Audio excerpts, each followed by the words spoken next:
some of the things that I think about looking forward, especially knowing that I'm going to re-engage myself in my studio at a much higher degree than I have in a long time. Though I've been fortunate to keep up my sculpture activity all the time that I've been both a faculty member and administrator. But in thinking forward, there are definitely things that I would like to accomplish, and even in terms of connectivity, I've never had a website. Now's the time to develop a website, and it'll probably be somewhat of a, you remember the comment I made about being a Gemini. I have this sort of two-sided face as a sculptor too. On one side, I have a national, actually an international reputation for doing bronze busts and figures and a lot of relief things of people. And I love doing that kind of work. In fact, when I came to the Institute as a student, I thought I was going to be a portrait artist of some kind. And so this is fulfilling that. So it's clearly part of my passion for my creative work. And I want to continue to pursue that. Over my life, I've been able, because of the portrait work, I've been able to meet a couple presidents. I've, done corporate leaders. I get to meet and talk to people who ordinarily I would never be. It would never be possible for me to make those connections. That's a very rewarding part of my life, and I want to continue that. And I'll probably actually advertise that work a little bit. Up till now, it's been word of mouth, which is great. But that tells you that connectivity is working out there for me, that I get so many phone calls a year. Gee, I saw your work, so-and-so, would you do a project for me?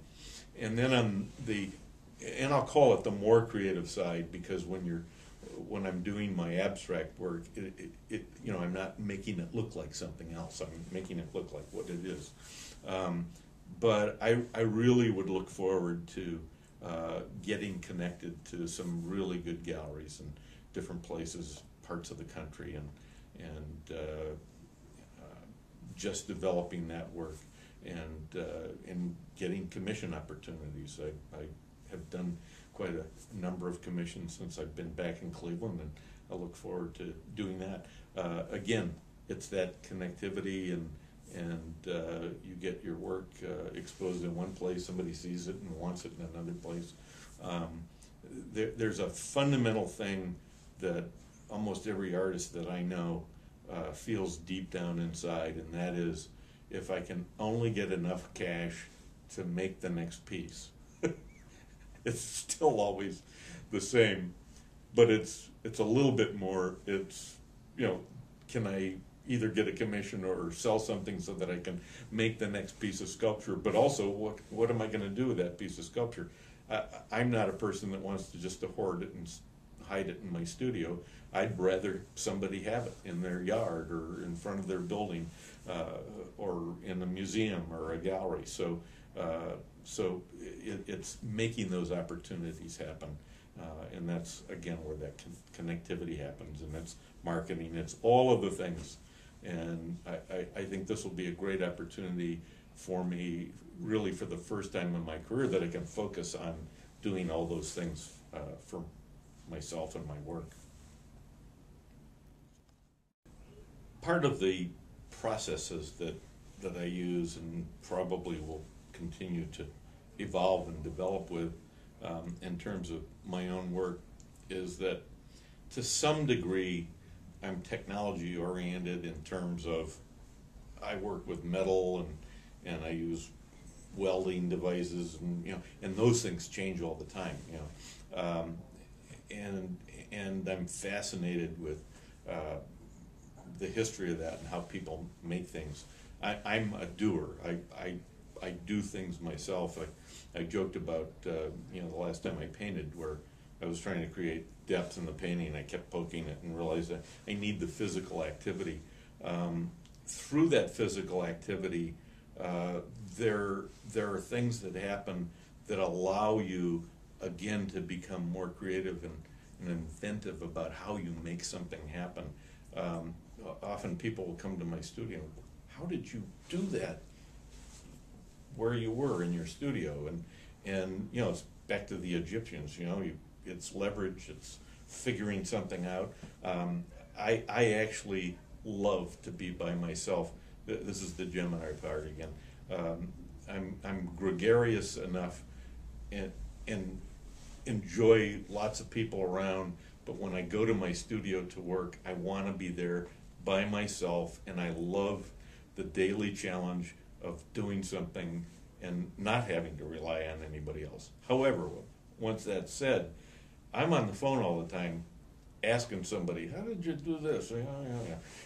Because I need to get information in order to feel ready to go. But one of the things that I never like to do is to predict where I'm going to go.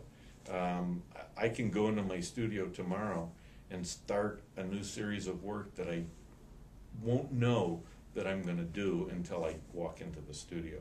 And there are many artists that don't work that way, but I'm one that does thrive that way. I am spontaneous.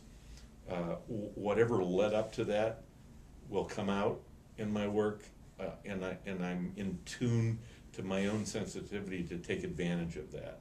I used to joke that I know a lot of artists that go to their studio in the morning and they sit there drinking coffee and smoking cigarettes or cigars for hours trying to figure out what they're going to do at a sketch pad.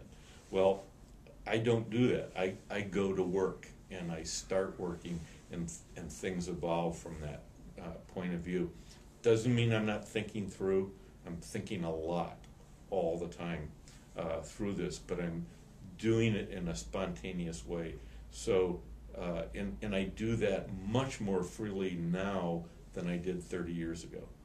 30 years ago, I would spend a lot of time drawing and toying with things and trying to get my brain around it. Now it becomes a much more natural, spontaneous thing. So evolution happens, and I embrace that evolution. So I can't predict what I'm going to do in my studio tomorrow. There are things that I'm going to go do in my studio tomorrow that are simply technical because I'm finishing off something that's more technical, but I might turn around and see a piece of metal leaning against the wall and just automatically go, you know, I need to do something with this, and start working. And that's the magic part, that not only do I not want to wrap my brain around, I just want to let it be, because it's the part that makes life exciting for me.